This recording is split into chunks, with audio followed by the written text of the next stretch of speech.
Fatores determinantes do desempenho esportivo, seja ele recreativo ou para atletas profissionais. Se você tem interesse nesse assunto, esse vídeo pode lhe ajudar. Bem-vindos a mais um vídeo do canal Fisiologia com o professor Cláudio Lira. Eu sou o professor Cláudio Lira, professor de Fisiologia Humana e Fisiologia do Exercício. E no vídeo de hoje nós vamos falar sobre os fatores determinantes do desempenho esportivo, seja ele recreativo ou não.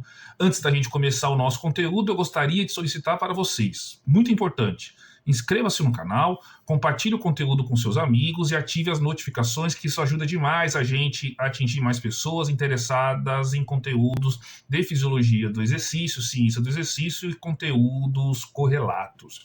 Vamos lá, você sabe quais são os fatores determinantes do desempenho esportivo? Você é um praticante de atividade física recreacional, um praticante regular de atividade física, um corredor de rua? Você sabe quais são os fatores que determinam o seu desempenho? Então vamos discutir um pouquinho? Veja só o que eu estou mostrando aqui para vocês no vídeo. Eu estou mostrando um slide de uma das minhas aulas, né, que o título é o seguinte: por que nós precisamos avaliar? Por que nós precisamos fazer uma avaliação da aptidão física? Então, porque existem fatores determinantes do desempenho que podem estar abaixo de um determinado atleta. Vamos ver quais são esses fatores determinantes do desempenho esportivo? Então, olha só, nós temos os fatores relacionados aos aspectos metabólicos, aos aspectos bioenergéticos, né, de produção de ATP para a realização de um trabalho biológico, um trabalho celular. Durante o exercício físico, a demanda por ATP ela fica muito aumentada, então as vias metabólicas produtoras de ATP têm que conseguir dar conta do recado para suprir as necessidades, né, por exemplo, da contração muscular, que evidentemente durante o exercício está substancialmente aumentada. Então veja só, nós temos aí vias metabólicas, né, para a produção de energia via metabolismo anaeróbio, e nós temos aí as vias metabólicas aeróbias, né? Lembrando que as vias metabólicas anaeróbias é o sistema fosfagênico, também denominado sistema da creatina-fosfato, ou a glicólise, que quando em privação de oxigênio, ou uma menor quantidade de oxigênio, tem como um produto o lactato. Tem vídeo aqui no canal onde nós comentamos sobre isso. Com relação às questões aeróbias, existem alguns indicadores que, quando avaliados, nos permite concluir se a pessoa tem um metabolismo aeróbio desenvolvido ou não. Lembrando que o metabolismo aeróbio tem uma correlação muito importante, muito íntima com o condicionamento cardiorrespiratório, e é por isso que o condicionamento cardiorrespiratório é denominado também de condicionamento aeróbio. Dentro desse contexto, a variável fisiológica mais amplamente estudada, investigada, medida na fisiologia do exercício, por fisiologistas do exercício, né, sobretudo aí de corredores, né, de pista de atletismo de meio fundo e corredores de rua, é o consumo máximo de oxigênio. Consumo máximo de oxigênio pode ser definido como a máxima capacidade de captação, transporte e utilização do oxigênio em exercício dinâmico máximo envolvendo grande massa muscular corporal. Tem diversos vídeos aqui no canal falando especificamente sobre o consumo máximo de oxigênio. O consumo máximo de oxigênio ele tem relação com o débito cardíaco máximo e com a diferença arteriovenosa máxima de oxigênio, que é a capacidade de extração de oxigênio, tá certo?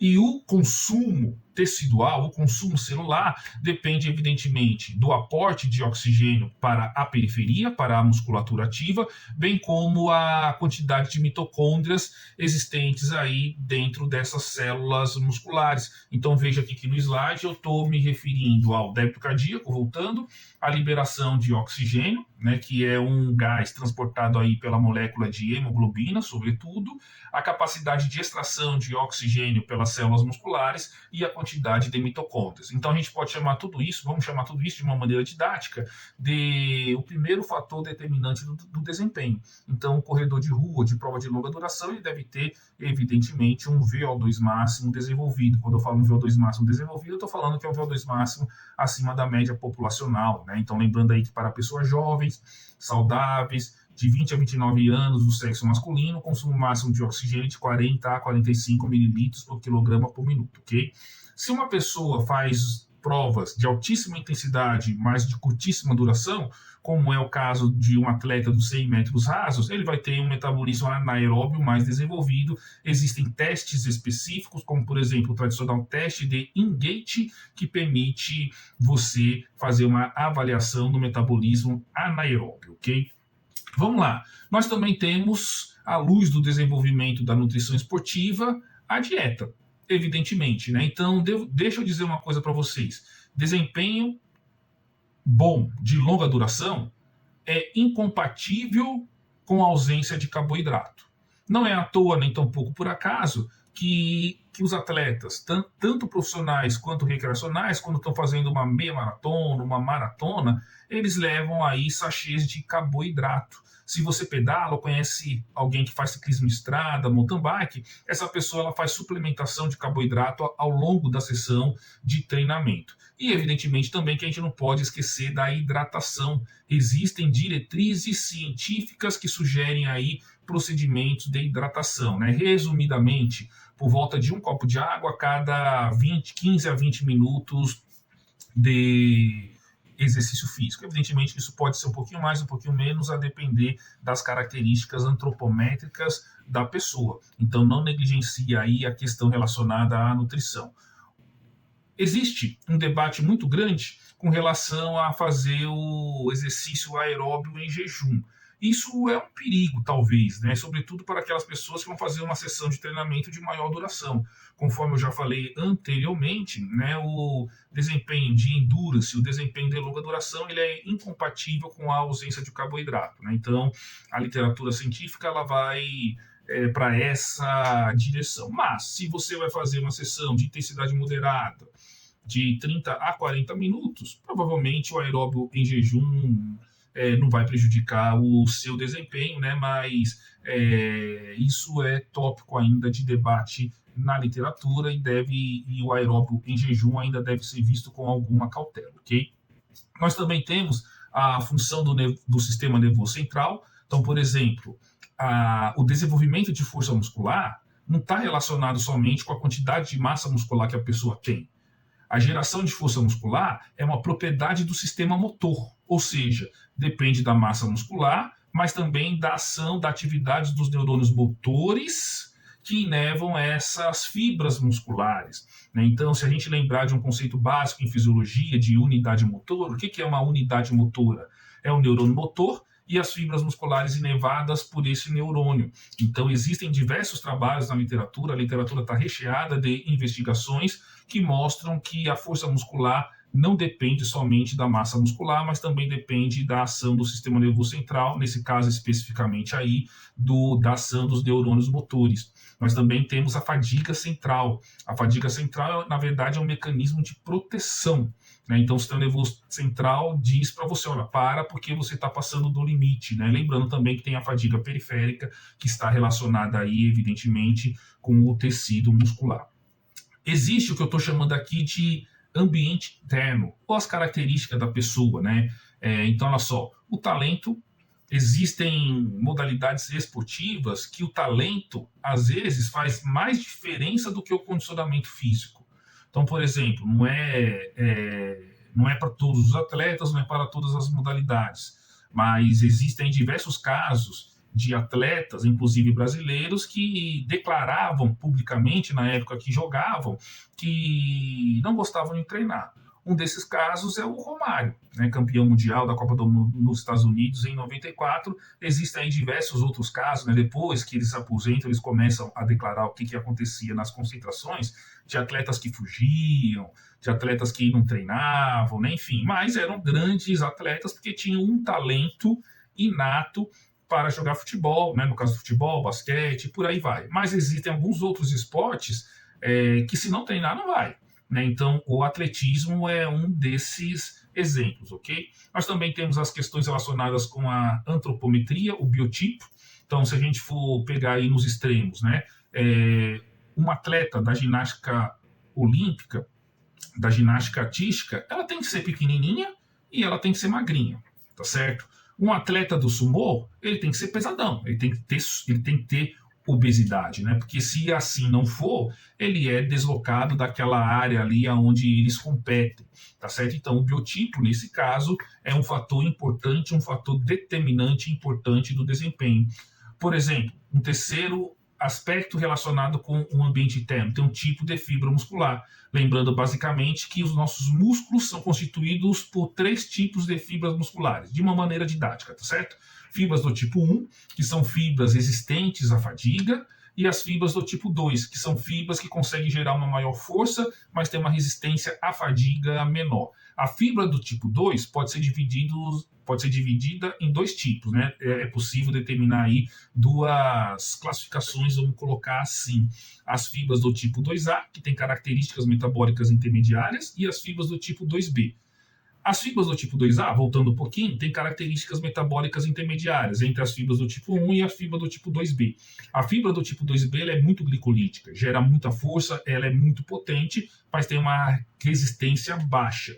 Dentro desse contexto, vamos pegar os 2 extremos novamente. Um atleta de alto rendimento dos 100 metros rasos, por exemplo, aí o Bolt, ele tem na musculatura dos membros inferiores provavelmente uma grande quantidade de fibras do tipo 2B.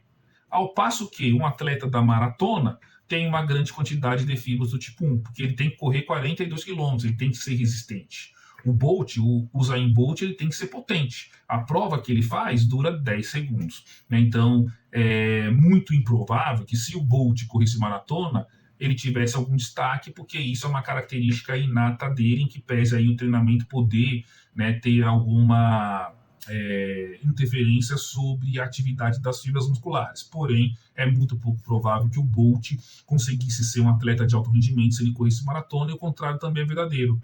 Um atleta da maratona, um corredor de fundo, é muito improvável ser um atleta de sucesso nos 100 metros rasos. Temos o sexo, a idade, né? Então, com relação ao sexo, né, as mulheres têm desempenhos esportivos menores do que os homens. É por isso, inclusive, que as mulheres competem separado dos homens, para deixar a competição mais justa e igualitária. A gente sabe também, por diversas evidências, não é de hoje, que o processo de envelhecimento diminui o desempenho da pessoa, e essa é uma das explicações basilares do porquê os atletas se aposentam. E à luz do desenvolvimento da biologia molecular, existem diversos genes aí que estão relacionados, vamos colocar assim, com o desempenho esportivo. Né? Então, lembrando que um gene vai codificar uma proteína, então existem aí proteínas relacionadas com desempenho esportivo. Né? Então, o gene que codifica para a enzima conversora de angiotensina, né? Enfim, né? Existem aí diversos estudos, né? E o desenvolvimento da biologia molecular mostrou isso de uma maneira bastante interessante. Finalmente, eu gostaria de falar para vocês das características ambientais. O meio ambiente determina o desempenho. Dentro desse contexto, nós temos aí a questão de altitude. Então, é muito comum nas eliminatórias sul-americanas, quando o Brasil vai jogar lá em La Paz, ou um time brasileiro que está na Libertadores vai jogar lá em La Paz, né? Tem essas notícias sendo produzidas pela mídia, né? Falando aí das possíveis dificuldades que os atletas vão passar jogando em ambientes de altitudes elevadas. Lembrando que na altitude elevada, não é que a concentração de oxigênio ela é menor. A concentração de oxigênio é igual ao nível do mar, é por volta de 21%. O que muda é a pressão barométrica. A pressão barométrica em altitudes elevadas é menor do que ao nível do mar, e isso causa um prejuízo para o processo de troca gasosa pulmonar, ok? Temos o calor. Então, por exemplo, nos Jogos Olímpicos de Paris, são Jogos Olímpicos de verão, né? Então, existiram relatos de dias muito quentes, os atletas reclamando, né? Em Tóquio foi a mesma coisa, né? Em vários outros Jogos Olímpicos também teve essa questão aí relacionada com a temperatura. Na Copa do Mundo, realizada no Brasil em 2014, uma das sedes da Copa foi Manaus, tá certo? E a seleção da Inglaterra jogou lá em Manaus. O técnico se queixou bastante, né? O horário, para piorar ainda a situação, foi um horário no meio da tarde, enfim, né? Então, nós sabemos que o calor é um dos fatores determinantes do desempenho esportivo. O frio, se for muito intenso, pode prejudicar, mas em temperaturas temperadas, né, de 5 até 15 graus, a literatura mostra que o desempenho esportivo não é prejudicado. E, finalmente, nós temos a umidade relativa do ar, que tem uma associação aí com calor, que também pode prejudicar o desempenho. Existem alguns outros fatores determinantes do desempenho, evidentemente, né? Então, vou falar aqui alguns, né, que me vêm à cabeça agora.